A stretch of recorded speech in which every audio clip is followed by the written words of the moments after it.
शिक्षक समता वृद्धि प्रशिक्षण 2.0 अहवाल दिवस तिसरा दिनांक 27/2/2025 वार गुरुवार मायकल हायस्कूल कमानी कुर्ला पश्चिम। मित्रांनो, प्रशिक्षणाची सुरुवात नेहमीप्रमाणे राष्ट्रगीताने झाली। परीक्षा देतात। ही परीक्षा त्यांच्या स्मरणावर आधारित अशा प्रकारची परीक्षा असते। त्याचबरोबर परीक्षेच्या काळामध्ये मुलांवरती दडपण येतं। सायकोलॉजिकली मुलं दडपणाखाली राहतात आणि या परीक्षांमध्ये अपेक्षित अशा प्रकारचं यश मुलांना मिळेलच याची गॅरंटी नसते। म्हणून राष्ट्रीय शैक्षणिक कार्य किया है। विषय है परिसर अभ्यास, घटक है पाण्याचे महत्व यानी पानी की अहमियत, इंपॉर्टेंस ऑफ वाटर।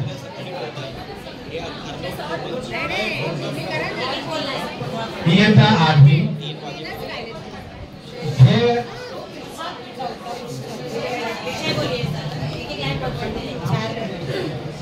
ध्येय दैनंदिन जीवनात पाण्याचे महत्त्व समजणे। क्षमता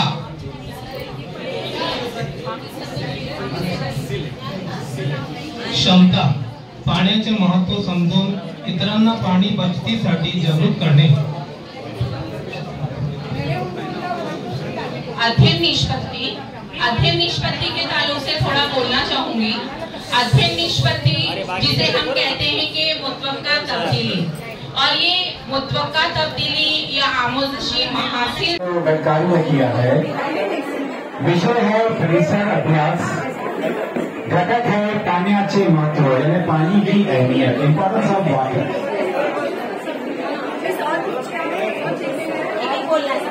इयत्ता 8वीं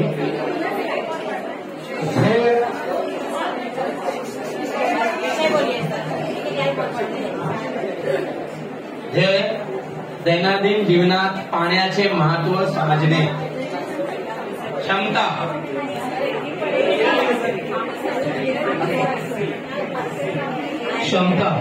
पाण्याचे महत्त्व समजून इतरांना पाणी बचतीसाठी जागरूक करणे। अध्ययन निष्पत्ति के ताल्लुक से थोड़ा बोलना चाहूंगी। अध्ययन निष्पत्ति जिसे हम कहते हैं कि मुतवक्का तब्दीली, और ये मुतवक्का तब्दीली या आमोज़ कर लिया, उससे तमाम कंसेप्ट्स उसके क्लियर हो गए, तब जाकर हम आमोज़शी महासिल की कामयाबी तक पहुंचते हैं।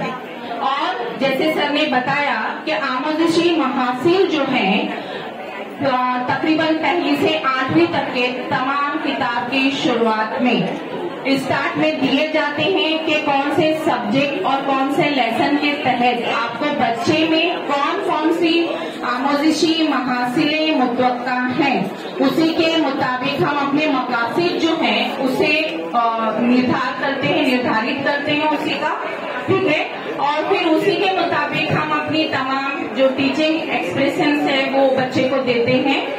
अब यहाँ पर और उसमें 3 और कुछ बोलना चाहूंगी कि अध्ययन निष्पत्ति जो होती है शुरुआत में वो 3 अददों पर मुनहसिर होती है, जिसमें पहला अदद जो होता है वो क्लास को बताता है कि बच्चे की क्लास कौन सी है, वर्ग कौन सा है। दूसरा जो अदद है वो सब्जेक्ट कोड होता है, और तीसरा जो अदद है वो अध्ययन निष्पत्ति यानी कि आमोज़शी महासिल जो है वो होता है, ठीक है। फॉर एग्जाम्पल अगर यहाँ पर हम अध्ययन निष्पत्ति ले रहे हैं, ये 8th स्टैंडर्ड का है, तो ये पहला जो नंबर होगा वो 8 होगा। सेकेंड साइंस सब्जेक्ट महाराष्ट्र का एसएससी बोर्ड का जो कोड है वो 72 है, 72 होगा। उसके बाद में तीसरा नंबर जो होगा वो अध्ययन निष्पत्ति पर होगा। तो हमारा जो लेसन है पानी, उसकी अध्ययन निष्पत्ति है पाणी कुठून मिळते ते सांगतो, पाण्याचे स्रोत जाणतो। प्रत्येकाने पाण्याच्या स्रोत परिसरातील पाण्याचे महत्त्व. मानवी जीवनावर पाण्याचे बचतीचे होणारा चांगला परिणाम जाणतो. जागतिक स्तरावरील पाण्याची समस्या जाणतो. पाण्याचे बचतीचे महत्व सांगतो.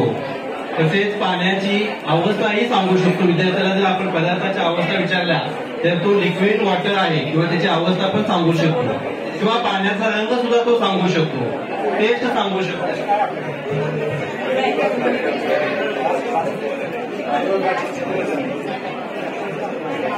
पाण्याच्या स्त्रोतांची चित्रे जमवतो. म्हणजे पाणी कुठून मिळतं, आपल्याला कोणकोणत्या स्थानातून पाणी मिळतं त्याचं तो चित्र जमवतो, त्याची चित्र जमवतो. These are the learning outcomes of पानी, वाटर कंजर्वेशन.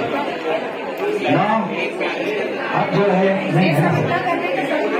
या विषयावर आधारित तयार केलेले लोअर ऑर्डर थिंकिंग क्वेश्चन्स आहे.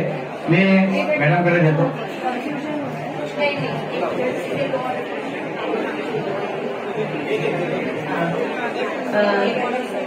प्रश्न 1, पाण्याचे रासायनिक सूत्र काय. दुसरा प्रश्न आहे पाण्याचा रंग कसा असतो. तिसरा प्रश्न पाणी कसा पदार्थ आहे.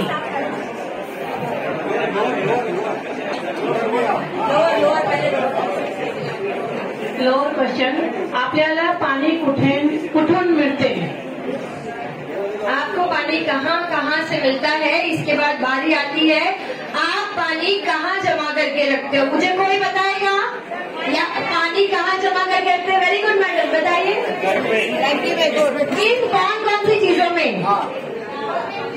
बकेट. वेरी गुड,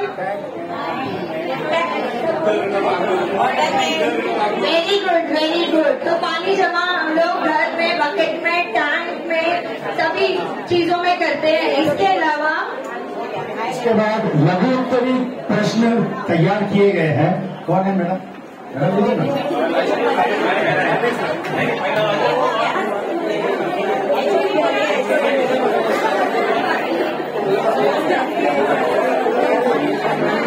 ये कंफ्यूजन नहीं हो रहा है. separate papers है. It should be on the one single paper. Lower order LOT, lower order thinking. आपल्या पाणी कुठून मिळतो. आपल्याला पाणी कोठून मिळते. घरात पाणी साठवण्याची साधने कोणती. त्यानंतर मानव निर्मित पाण्याचे स्रोत कोणते आणि पाण्याचे उपयोग सांगा. These questions are depend on the understanding. That means आकलनशील प्रश्न होते. एका किंवा 2 वाक्यात उत्तरे द्या. याच्यानंतर आहे हायर ऑर्डर थिंकिंग क्वेश्चन. त्यामध्ये पहिलं आहे उपयोजन, ऍप्लिकेशन टाईप क्वेश्चन्स. त्यामध्ये पावसाळ्यात पाणी पिताना कोणती काळजी घ्यावी. पावसाळ्यात पाणी पिताना कोणती काळजी घ्यायची.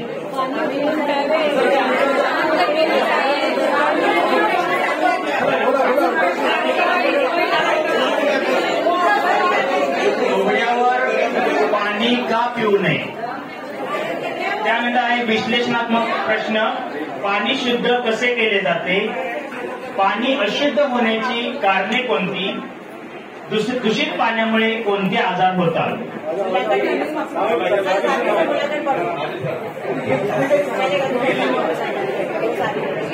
मूल्यांकन ग्रॅज्युएशन. पाऊस पडला नाही तर काय होईल. पाण्याचे फायदे व तोटे. तुझ्या घरातील नळ तुटलेला आहे तर तू काय करशील.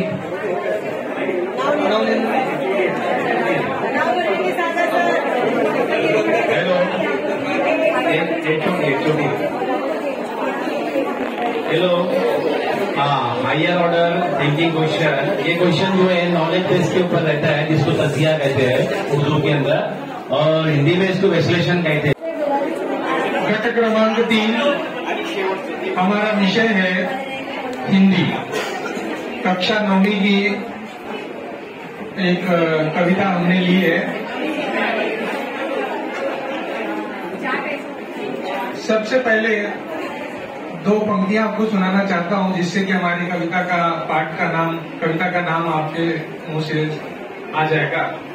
कि मंजिलें उन्हीं को मिलती है जिनके सपनों में जान होती है, मंजिलें उन्हीं को मिलती है जिनके सपनों में जान होती है, पंख से कुछ नहीं होता हौसलों से। जी हाँ, तो हमारी कविता का नाम है उड़ान। और जैसा कि आप लोग जानते हैं कि आजकल बच्चे कितने तेज हो गए हैं। जैसा कि अभी मैडम ने पिछले लेक्चर में हमने बताया था कि वो हमसे ज्यादा जानते हैं, और उसके पीछे कारण क्या है?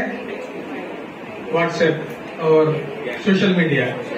ठीक है, तो एक दिन मंटू देरी से आया और मैडम ने जोर से चिल्लाया, मंटू तुम्हें कितनी बार कहा इतना लेट मत आया करो। मंटू मिसाब इतनी बेसब्री से मेरा इंतजार मत किया करो। बाकी स्टूडेंट गलत मतलब निकाल लेते हैं। तो ये जो बातें हैं ये बच्चे कहाँ से सीखते हैं? व्हाट्सएप और सोशल मीडिया से। जी, तो हमारी कविता उड़ान, उसकी हम सिर्फ 5 जो स्टेंजा पढ़ के सुनाता हूं मैं, और उसके बाद हमारे चार्ट के ऊपर आ जाऊंगा। और मेरी इच्छा है कि आप लोग भी इसमें थोड़ा साथ में सहयोग दें, और मेरे पीछे आप उसको रिपीट कर सकते हैं कि अंधेरे के इलाके में किरण मांगा नहीं करते, अंधेरे के इलाके में किरण मांगा नहीं करते, अंधेरे के इलाके में किरण मांगा नहीं करते, अंधेरे के इलाके में किरण मांगा नहीं करते, जहाँ हो कंटकों का वन सुमन मांगा नहीं करते, जहाँ हो कंटकों का वन सुमन मांगा नहीं करते, जिसे अधिकार आदर का झुका लेता स्वयं मस्तक, जिसे अधिकार आदर का झुका लेता स्वयं मस्तक, नमन स्वयं में वो मिलते हैं नमन मांगा नहीं करते, नमन स्वयं मिलते हैं नमन मांगा नहीं करते, परों में शक्ति हो तो नाप लो उपलब्ध नभ सारा, परों में शक्ति हो तो नाप लो उपलब्ध नभ सारा, उड़ानों के लिए पंछी गगन मांगा नहीं करते, उड़ानों के लिए पंछी गगन मांगा नहीं करते, जिसे मन प्राण से चाहा निमंत्रण के बिना उसके, जिसे मन प्राण से चाहा निमंत्रण के बिना उसके, सपन तो खुद ब खुद आते सपन मांगा नहीं करते, सपन तो खुद ब खुद आते सपन मांगा नहीं करते, जिन्होंने कर लिया स्वीकार पश्चाताप में जलना, जिन्होंने कर लिया स्वीकार पश्चाताप में जलना, सुलगते आप बाहर से घर मांगा नहीं करते, सुलगते आप बाहर से घर मांगा नहीं करते। धन्यवाद। सर जरा, सर जी धन्यवाद, बैठ जाइए। तो 5 पंक्तियों से हमने 5 नैतिक मूल्य सीखे। मैं आपको एकदम शॉर्ट में 5 पंक्तियों का अर्थ समझा देता हूं, और उसके बाद हमारे जो शिक्षक हैं एक एक मुद्दों को पढ़ेंगे। कि अंधेरे के इलाके में किरण मांगा नहीं करते, और जहां हो कंटकों का मन सुमन मांगा नहीं करते।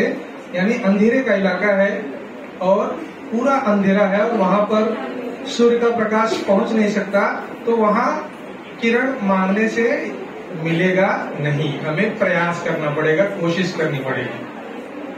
ठीक है, जैसे कि हमने कल सर पढ़ा रहे थे तो उन्होंने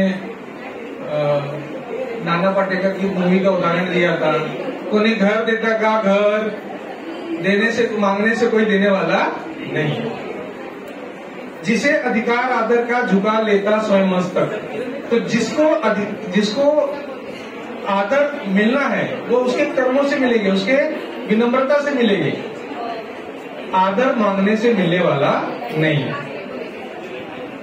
परों में शक्ति हो तो, यहाँ पर हौसले की बात है कि जहाँ अगर आप में हिम्मत है, हौसला है, तो आप पूरे नभ को नाप सकते हो। नभ में उड़ने के लिए गगन जो है वो मांगना नहीं है। जिसे मन प्राण से चाहा निमंत्रण के बिना उसके, सपन तो खुद ब खुद आते, सपन मांगा नहीं करते। जिसको हम जी जान से जिसकी हम इच्छा करते हैं, उसके सपने अपने आप हमें आते हैं। सपने देखने के लिए हमें सपने मांगना नहीं पड़ता। और अंतिम पंक्ति है कि जिन्होंने कर लिया स्वीकार पश्चाताप में जलना, सुलगते आप बाहर से अगन मांगा नहीं करते। यानी जिन्होंने अपनी गलती को स्वीकार कर लिया है तो पश्चाताप की आग में खुद ही जलता है, उसके लिए अगन की जरूरत नहीं होती। तो अब एक एक करके हमारे शिक्षक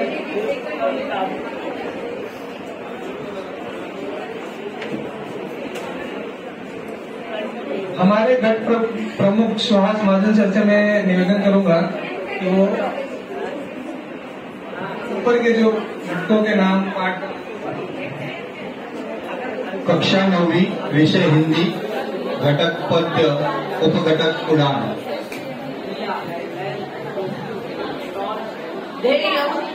उड़ान इस गजल के माध्यम से छात्रों में मानवीय मूल्यों जैसे स्वाभिमान, विनम्रता, दूरदृष्टि व बुलंद हौसलों आदि गुणों का विकास करना।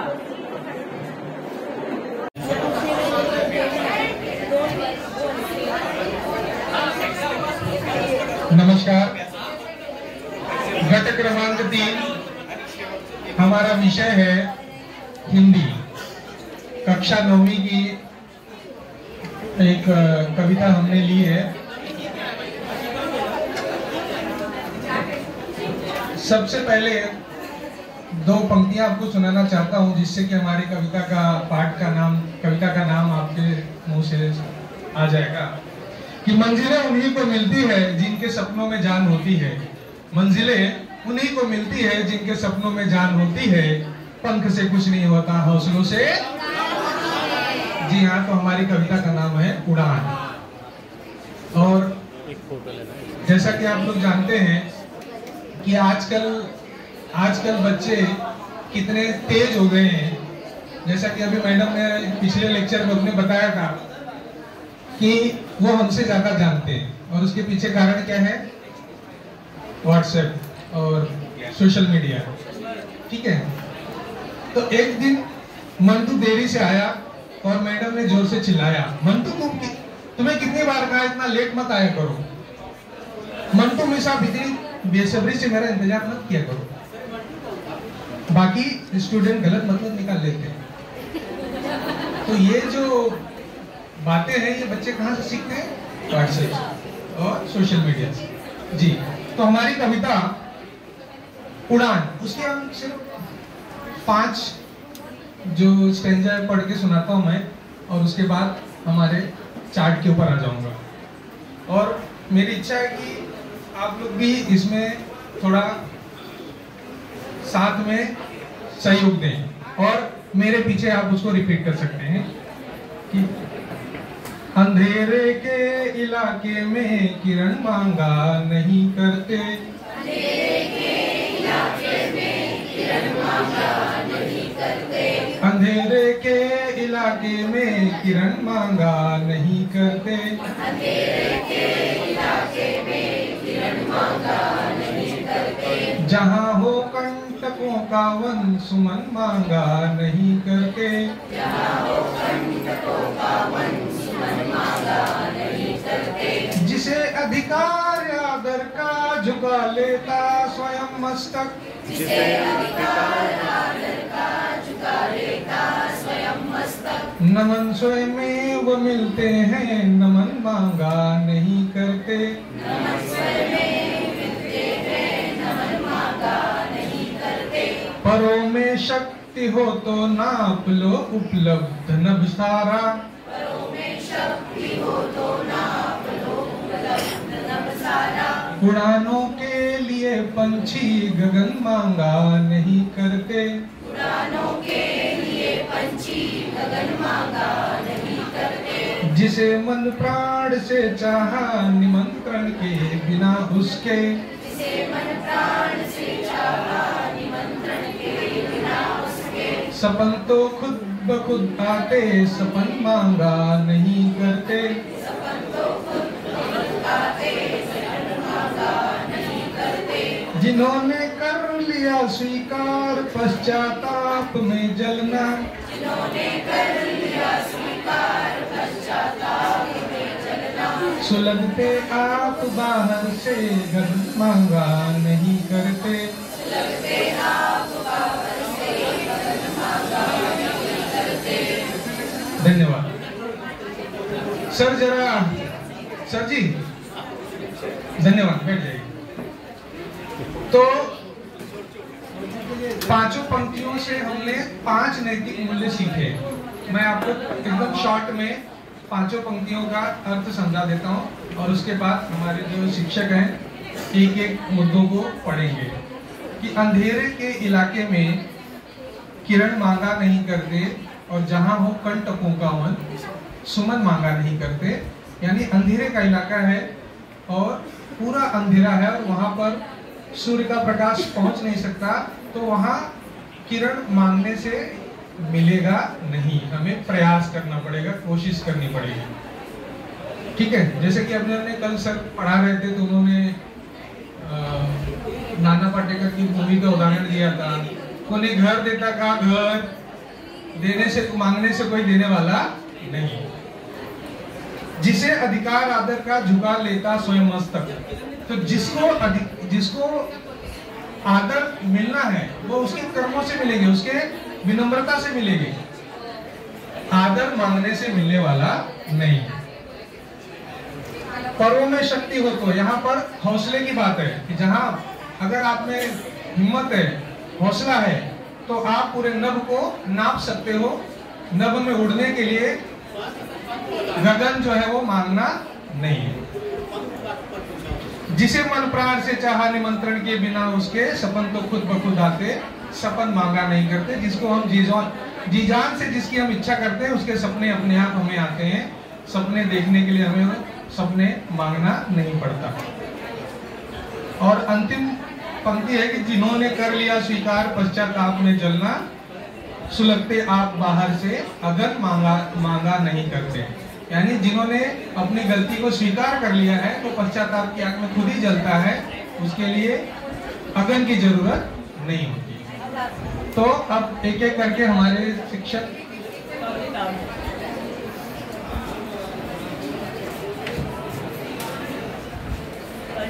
हमारे गट प्रमुख सुहास महाजन सर से मैं निवेदन करूंगा कि वो ऊपर के जो घटकों के नाम पाठ। कक्षा 9वीं विषय हिंदी, घटक पद्य, उपघटक उड़ान। ध्येय उड़ान इस गजल के माध्यम से छात्रों में मानवीय मूल्यों जैसे स्वाभिमान, विनम्र। ध्येय विद्यार्थ्यांना नफा आणि तोट्याची संकल्पना समजावून सांगणे।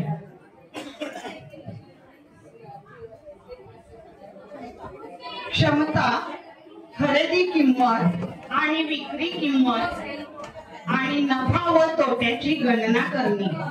2. शेकडा नफा व तोटा काढता येणे। 3. दैनंदिन व्यवहारामध्ये नफा आणि तोट्याचा उपयोग ओळखणे।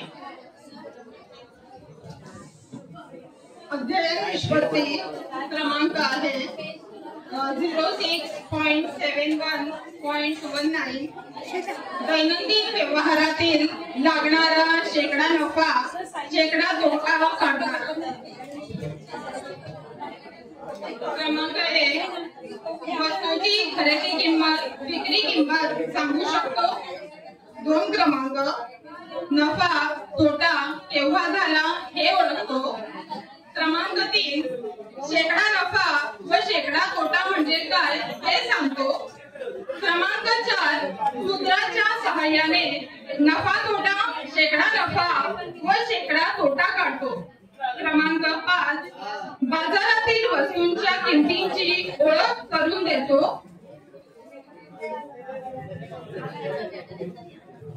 पुढील अध्ययन निष्पत्ती क्रमांक 6 बाजारातील वस्तूंच्या किमती चढ उतार झाल्यावर नफा तोटा यातील फरक सांगतो.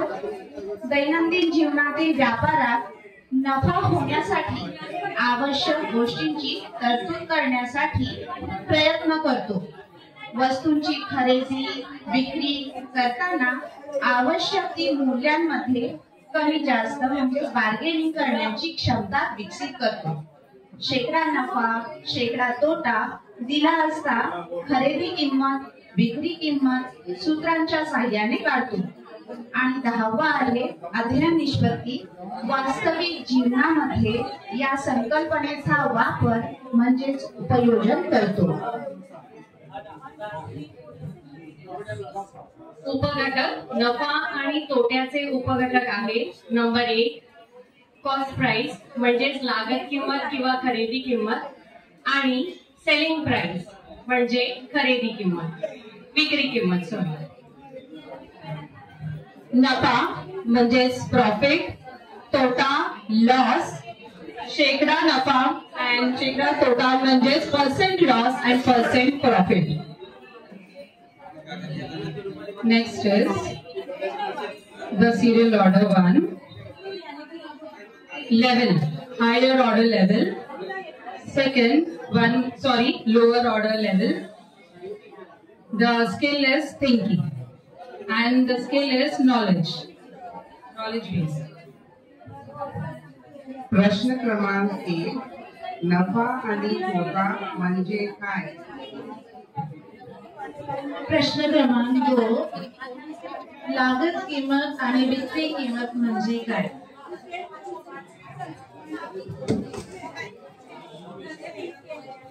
प्रश्न क्रमांक 3 नफा आणि तोटा याचे सूत्र सांगा.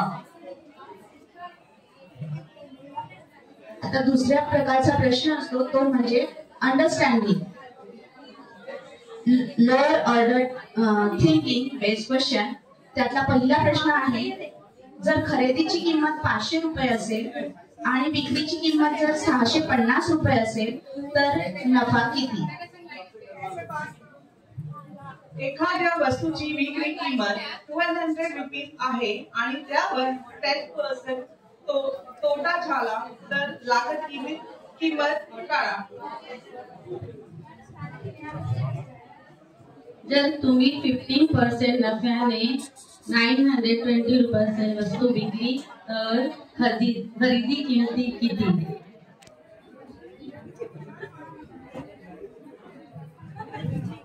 थर्ड LOT उपयोजन स्किल. उपयोजन प्रश्न नंबर 1 एका दुकानदाराने 750 रुपयांना वस्तू खरेदी करून 100 रुपयांना विकली 900 रुपयांना विकली त्याने किती नफा मिळवला? प्रश्न 2 एका विद्यार्थ्याने 400 रुपयांना पुस्तके खरेदी केली आणि 340 रुपयांना विकली तर त्याला शेकडा तोटा किती झाला?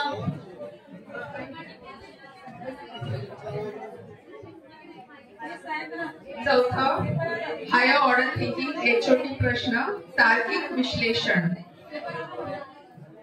तुम्ही बाजारात वस्तू विकत घेताना नफा आणि तोटा कसा लक्षात घेता आणि तुमच्या आजूबाजूच्या दुकानामध्ये नफा तोटा कसा ठेवला जातो? तार्किक विश्लेषण मध्ये हे जे 2 प्रश्न दिलेले आहेत. पहिला प्रश्न तुम्ही बाजारात वस्तू विकत घेताना नफा आणि तोटा कसा लक्षात घेता हा कस्टमर म्हणजे विद्यार्थ्यांसाठी प्रश्न असणार आहे आणि तुमच्या आजूबाजूच्या दुकानामध्ये नफा तोटा कसा ठरवला जातो हा दुकानदारांसाठी किंवा जे धंदा वगैरे करतात त्यांच्यासाठी आहे. ओके. आता 5वा प्रकार आहे HOT लेवल प्रश्न प्रकार आहे प्रश्नस्तर आहे आणि इथे जरा ही स्किल डेव्हलप झालेली आहे. नफा तोटा काढायचं मुलांमध्ये स्किल डेव्हलप झालेलं आहे आणि त्यांच्यामध्ये तो ऍटिट्यूड येतोय म्हणजे अभिवृत्ती हे कौशल्य विकसित होण्यास मदत करते आणि त्यांच्या हे सगळे स्किल डेव्हलप झाल्यानंतर त्याला आपण प्रश्न विचारतोय. समजा जर एका वस्तूवर 10% तोटा होत असेल, समजा जर एका वस्तूवर 10% तोटा होत असेल पण ती पुन्हा विकताना 15% नफ्याने विकली तर अंतिम नफा किंवा तोटा कसा ठरवला जाईल हे काढायचं आहे. इथे आमचं हे गटकार्य संपलेलं आहे. धन्यवाद. ध्येय विद्यार्थ्यांना नफा आणि तोट्याची संकल्पना समजावून सांगणे.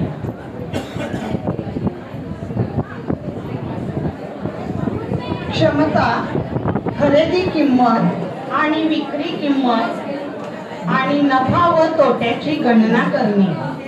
2. शेकडा नफा व तोटा काढता येणे. 3.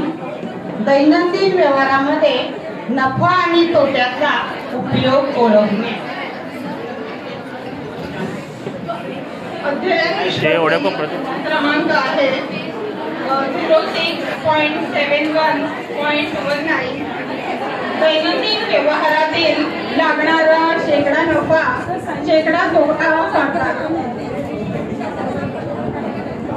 क्रमांक 1. वस्तूची खरेदी किंमत विक्री किंमत सांगू शकतो. 2 क्रमांक नफा तोटा केव्हा झाला हे ओळखतो. क्रमांक 3 शेकडा नफा व शेकडा तोटा म्हणजे काय हे सांगतो. क्रमांक 4 सूत्राच्या सहाय्याने नफा तोटा शेकडा नफा व शेकडा तोटा काढतो. क्रमांक 5 बाजारातील वस्तूंच्या किमतीची ओळख करून देतो.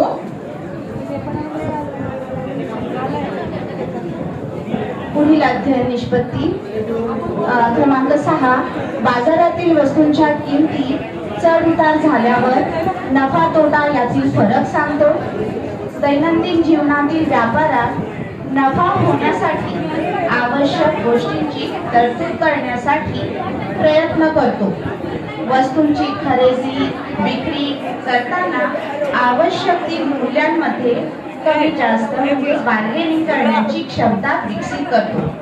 शेकडा नफा शेकडा तोटा दिला असता खरेदी किंमत विक्री किंमत सूत्रांच्या साहाय्याने काढतो. आणि 10वा आहे अध्ययन निष्पत्ती. वास्तविक जीवनामध्ये या संकल्पनेचा वापर म्हणजेच उपयोजन करतो. उपघटक नफा आणि तोट्याचे उपघटक आहे. नंबर 1 कॉस्ट प्राइस म्हणजेच लागत किंमत किंवा खरेदी किंमत आणि सेलिंग प्राइस म्हणजे खरेदी किंमत विक्री किंमत. नफा म्हणजेच प्रॉफिट, तोटा लॉस, शेकडा नफा अँड शेकडा तोटा म्हणजेच percent loss and percent profit. Next is the serial order 1. Level, higher order level. Second one, lower order level. The skill is thinking and the skill is knowledge base. प्रश्न क्रमांक 1 नफा आणि तोटा म्हणजे काय? प्रश्न क्रमांक 2 लागत किंमत आणि विक्री किंमत म्हणजे काय?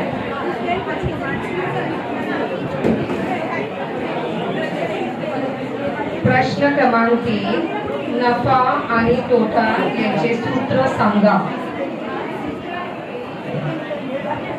आता दुसऱ्या प्रकारचा प्रश्न असतो तो म्हणजे understanding. Lower order thinking based question. त्यातला पहिला प्रश्न आहे जर खरेदीची किंमत 500 रुपये असेल आणि विक्रीची किंमत जर 650 रुपये असेल तर नफा किती? एखाद्या वस्तूची विक्री किंमत 1200 रुपीज आहे आणि त्यावर 10% तोटा झाला तर लागत किंमत काढा. जर तुम्ही 15% नफ्याने 920 रुपये वस्तू विकली तर खरेदी किंमती किती?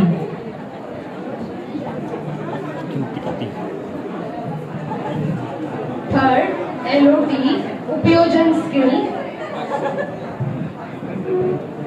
उपयोजन प्रश्न नंबर 1. एका दुकानदाराने 650 रुपयांना वस्तू खरेदी करून 100 रुपयांना विकली, 900 रुपयांना विकली, त्याने किती नफा मिळवला? प्रश्न 2. एका विद्यार्थ्याने 400 रुपयांना पुस्तके खरेदी केली आणि 340 रुपयांना विकली, तर त्याला शेकडा तोटा किती झाला?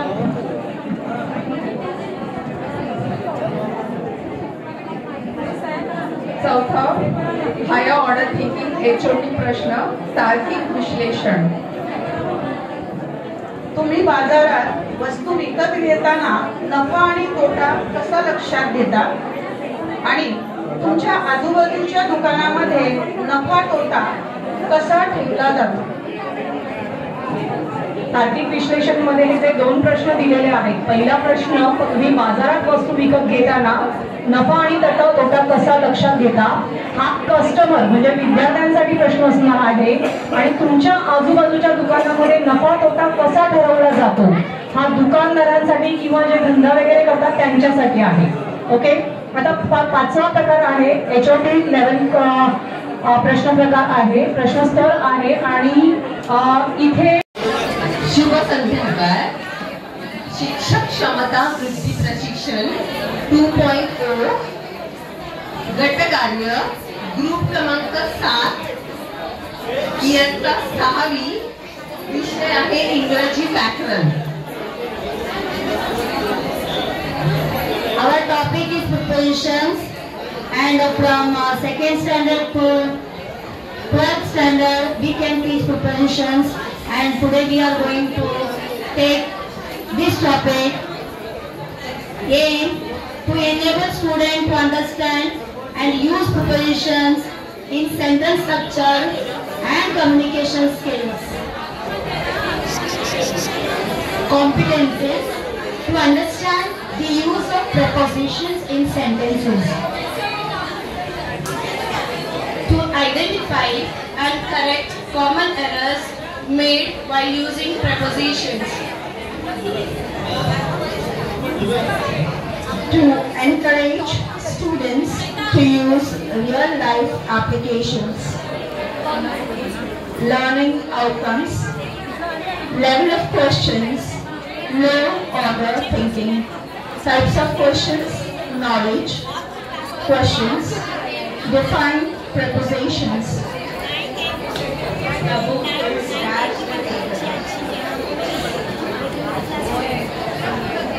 The book is dash the table. Who will give this answer?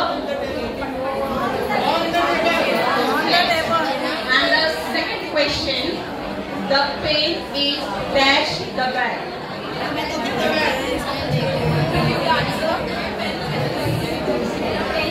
The pen is in the bag. Okay, it's a correct answer. Now, LOT, low order thinking, understanding. What is the difference between in and on?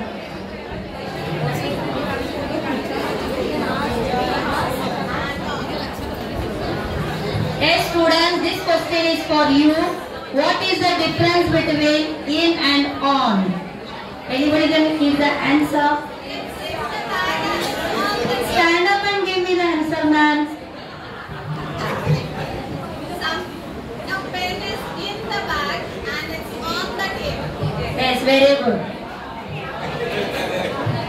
The child is playing dash the ground.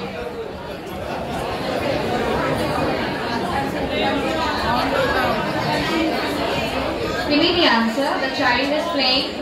Well answer. The toy is kept dash the cupboard. The toy is kept dash the cupboard. Perfectly right. Coming to application. In applicative questions, I am good in math. Here, you have to find out the error and recorrect the preposition. Perfectly right. I am good at math. She is married with a doctor. Can you say she is married with a doctor? Absolutely right. She is married to a doctor. And the third one, Sam is sitting between the girls. Can you say Sam is sitting between the girls? Among the girls. And further we have an HOT question that is for critical thinking. The question will be asked this way to the student. Describe your journey from home to school using prepositions. So the expected answer is, every morning I leave from my house at 7 a.m. I walk through the garden and step onto the main road. Then I wait at the bus stop.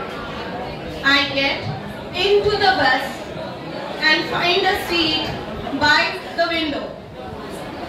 The bus goes over the bridge and under a flyover before stopping in front of my school gate. Finally, I reach my school. I sit in my seat, ready to start the day. There's a small little error we have forgotten. Before critical thinking is behind the chart. And that is analysis, which we have forgotten. So analysis is here. Choose the correct preposition. So you give a blank to the student and they have to compare and see which word fits in the right place. So the keys are dash, the table, in, on or at. So what is the right answer? On the table, correct. So this is all about prepositions. First, after you teach, the child needs to know what a preposition is. So we all know that preposition tells us a relation between the noun, okay, with the other words in the sentence. Once they know that in knowledge, then you can proceed in asking the further questions. That is the further sentences or the further fill in the blanks that you give them in applicative, and then further you proceed with critical thinking. Okay, that is done. And the names of the teachers of our group, beginning with our group leader. That is Mrs. Jacqueline Mary. Then we have Ruth, Sudha, Nirmala, Armita, Kestrel, Sweden, Magnet, Maria, Beena, Lutz, Kirti, Mukashi and Pratibha.